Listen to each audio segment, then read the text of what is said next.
Buenas tardes, estudiantes de primero medio. Espero que se encuentren muy bien junto a sus familias. Vamos a comenzar con esta cápsula en donde explicaremos cómo se resuelve la guía número 12 que corresponde al mes de septiembre. La estructura de la clase va a ser de la siguiente forma. En primer lugar, vamos a comenzar refiriéndonos a los datos de la clase, a qué guía corresponde, cuál es la materia, cuál es el tema central, y también considerar que estas guías son de trabajo colaborativo, así que nos referiremos también a qué asignaturas trabajan con lenguaje en esta guía. Luego, vamos a abordar el concepto clave. Recuerden que en esta parte nos vamos a centrar en cuál es el concepto teórico, el concepto técnico del lenguaje y comunicación que nos servirá para poder resolver las actividades de la guía de forma exitosa. Y luego de esta explicación del concepto clave, nos referiremos a la explicación de la actividad, una lectura y también con sus consecuentes preguntas de comprensión lectora. Entonces, vamos ya a comenzar refiriéndonos a los datos de la clase, específicamente al objetivo de aprendizaje. ¿Cuál es el objetivo de aprendizaje de esta cápsula? Es formular una interpretación de los textos literarios leídos o vistos que sea coherente con su análisis, considerando su experiencia personal y sus conocimientos.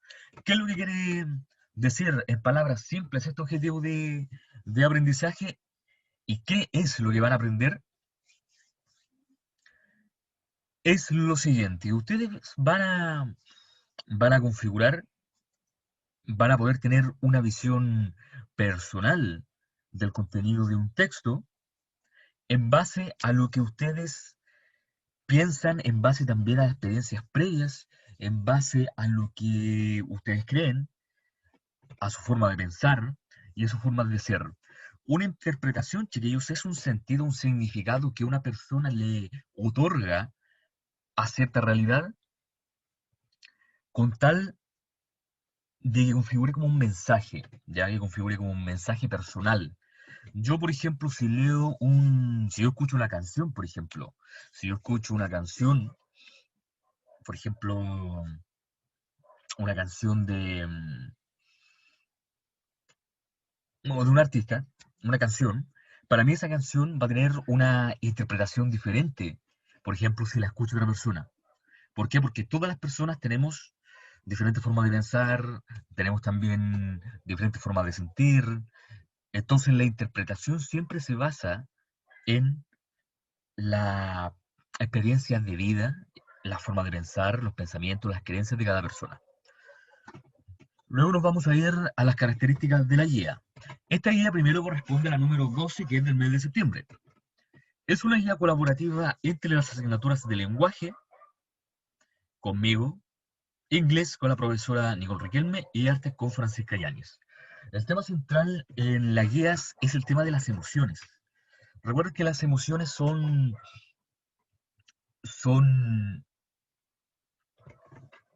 actitudes, son formas de sentir que tenemos las personas que se constituyen en respuestas frente a un estímulo que es externo. ¿A qué me refiero con esto de estímulo externo? Por ejemplo, nuestro organismo, nuestro cuerpo tiene ciertas respuestas biológicas frente a situaciones que nos pasan a nuestro alrededor. Para que esto les quede como más claro,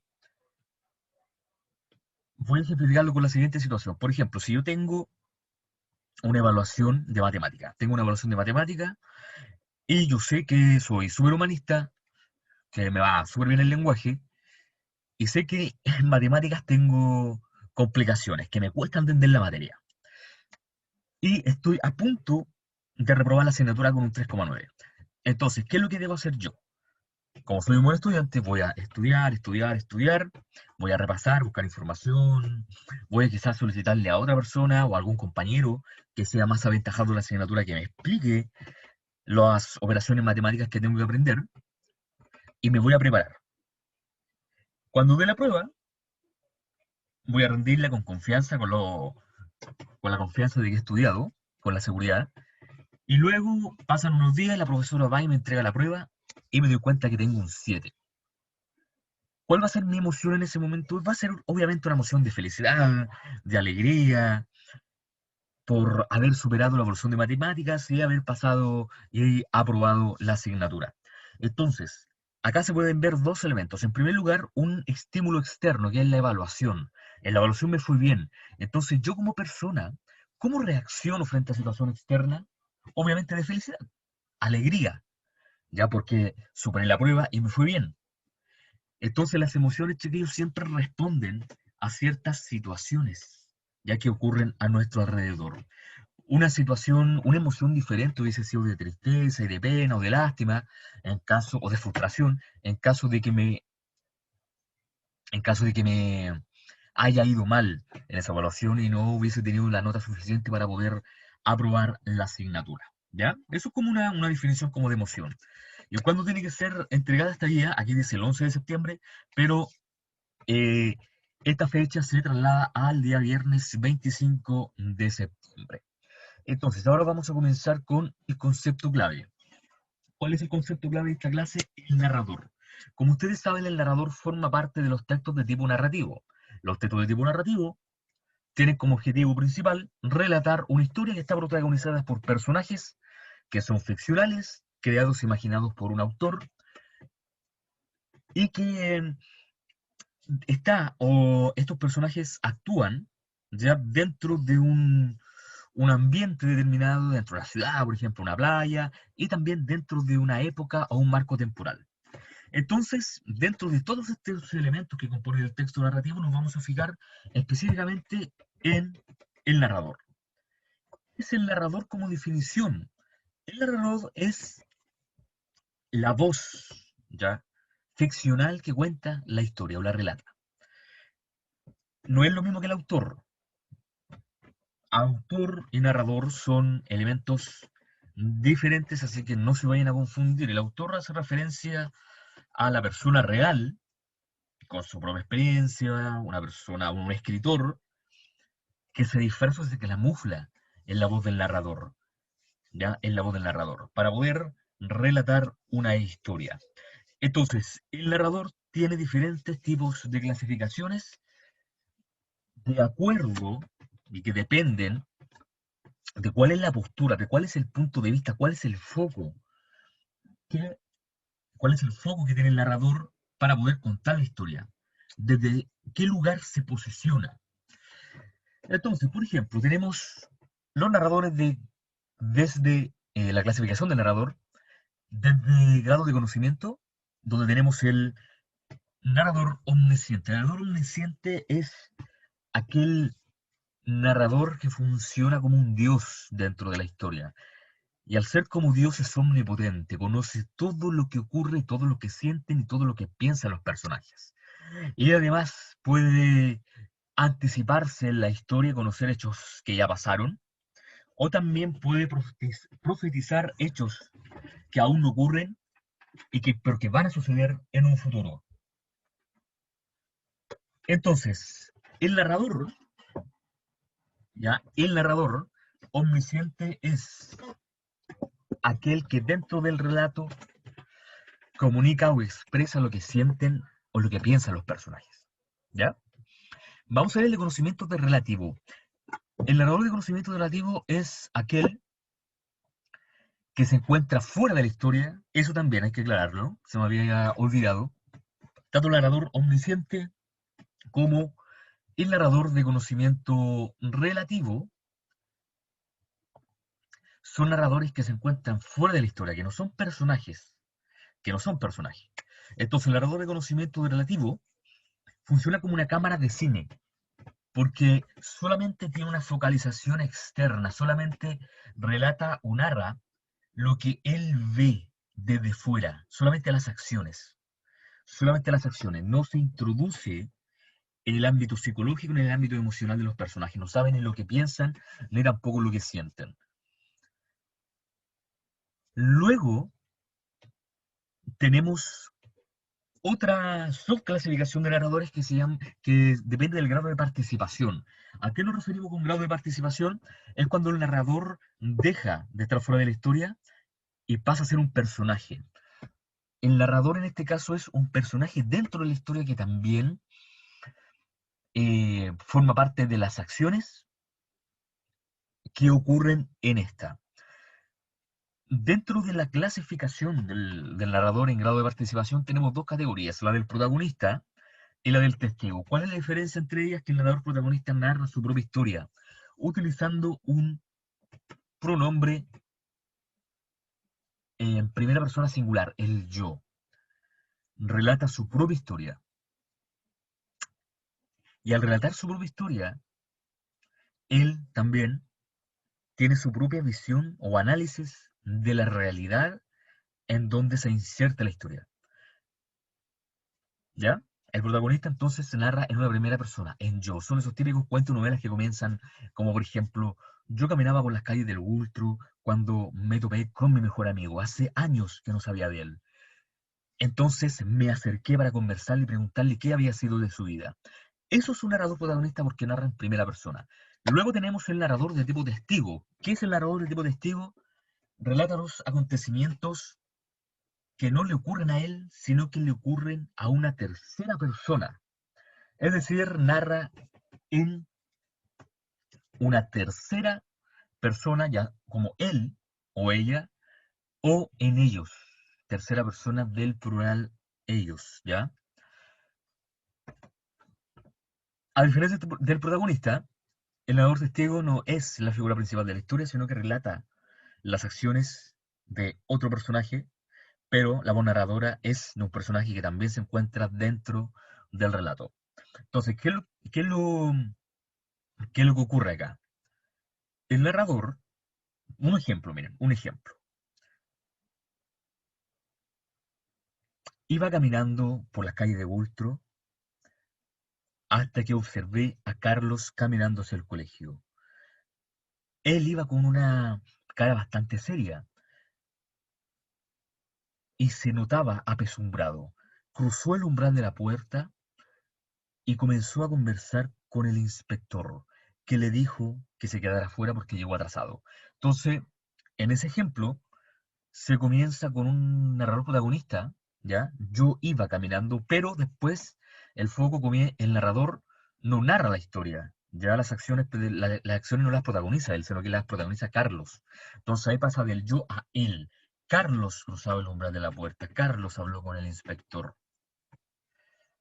Entonces, tenemos ya los conceptos claves, los tipos de narrador, de acuerdo a su grado de conocimiento, de cuánto saben del mundo narrado y también a su grado de participación. Entonces, por ejemplo, aquí tenemos unos ejemplos que les dejo. Narrador protagonista, salí de la habitación en la dirección a mi colegio. Iba apresurado ya que tenía examen en la asignatura de matemáticas con la señora Michelle o profesora Michelle. Entonces, ¿qué es lo que pasa? Acá narrador en primera persona, el yo. Narrador testigo. Vamos al siguiente ejemplo. Ese día vi a Carlos salir de casa apresurado, casi corriendo, en dirección al colegio. Su mirada era de cansancio. Ese día vi a Carlos. Comienza con yo protagonista, pero luego predomina un narrador de tipo testigo porque el narrador se centra en relatar lo que hace Carlos, ya no él, Carlos.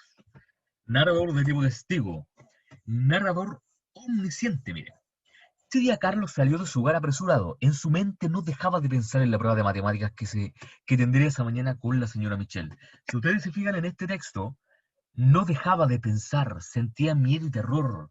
Sin embargo, su ánimo cambió repentinamente. Estas son marcas textuales que nos permiten identificar un narrador de tema omnisciente, porque en el relato podemos reconocer cómo este narrador penetra en la psiquis del personaje, inconsciente. Por ejemplo, el narrador sabe que Carlos siente miedo por la evaluación, que está ansioso, que salió apresurado, que no dejaba de pensar en la prueba de matemáticas. Eso son marcas textuales que le permiten identificar el narrador de tema omnisciente. Luego tenemos el narrador de conocimiento relativo, que consiste en, que se puede reconocer en el siguiente fragmento. Carlos salió de su hogar y se dirigió a paso rápido hacia su colegio. Al llegar supo que la prueba se había suspendido. La profesora había sido raptada por suricaras, ahí no es suricaras, suricatas demoníacas del espacio. ¿Cómo podemos identificar el conocimiento relativo que solamente relata hechos que él ve de forma externa? En ninguna parte de este fragmento tenemos alguna palabra o tenemos alguna impresión personal del narrador que nos indique qué es lo que siente Carlos en ese momento y que sí lo vemos en el ejemplo anterior. Entonces, queridos, vamos a la actividad. La actividad consiste en lo siguiente. Lectura del siguiente microcuento. Asalto en Lomitón. Estaba comiendo un churrasco cuando entró un hombrecito sucio y harapiento al local. Nervioso, sacó una pistola y apuntó a la cajera. No le exigió dinero, solo le gritó tembloroso: «Deme un churrasco con papas fritas, ahora». Enseguida tenía su pedido listo. El hombrecillo contempló la comida con ojos brillantes, dio las gracias y salió del local rompiendo en llanto y tirándola al mal suelo. Un caballero se acercó a ver la pistola. Era de juguete. Nadie llamó a los carabineros. El otro día lo vi en Pedro de Valdivia pidiendo monedas y lo saludé. Este cuento de el autor solamente aparece el apellido Cepino. Apareció en una versión de Santiago en 100 palabras, que es un concurso donde las personas pueden participar escribiendo microcuentos que tengan como temática los entornos urbanos de la capital de Santiago. Entonces, vamos luego de la lectura a ver las preguntas. ¿Cuáles son las preguntas? Primero, ¿cuál es el narrador que se reconoce en el texto? Recuerden bien, identifiquen, marca textual. Fíjense bien, puede ser un narrador de tipo omnisciente. Fíjense, por ejemplo, fíjense, fíjense que primero comienza con un narrador protagonista. Estaba comiendo un churrasco cuando de repente vi a un hombrecito sucio y harapiento al local. O sea, el narrador ya está dentro del relato. Es un narrador de tipo personaje. Si yo tengo un narrador de tipo personaje, tengo dos opciones: que sea narrador o sea testigo. El narrador, él, como personaje, ¿está saltando el lomitón? ¿O es otra persona que está saltando el lomitón? Esas son las pistas que yo les voy a dejar. ¿Por qué creen que el autor utilizó este tipo de narrador? ¿Qué efecto buscaba producir en los lectores? El tipo de narrador que elija un autor para poder redactar su cuento siempre tiene como propósito, como criterio de elección, la manera en que impacta en el lector. Si el narrador quiere que el lector sepa, por ejemplo, en primera persona, de forma totalmente realista y experiencial, qué es lo que sucede en una situación, acción, lo más probable es que elija un narrador de tipo protagonista, un yo. Pero puede ser también que elija un narrador de tipo testigo, ya para dar como un poco más de suspenso, para que haya un poco más de inferencia para el lector, que el lector tenga que tener una mirada, una lectura más aguda del texto. Entonces, ¿por qué creen que el autor utilizó ese tipo de narrador? ¿Y qué efecto buscaba producir en mí como lector? Fíjense bien que comienza con un narrador protagonista, pero luego cambia a otro tipo de narrador. ¿Ya? 3. Evalúa al personaje. Esta pregunta, chiquillos, tiene que ver con una calificación que ustedes deben hacer a las actitudes que realiza el mendigo que asalta el lomitón.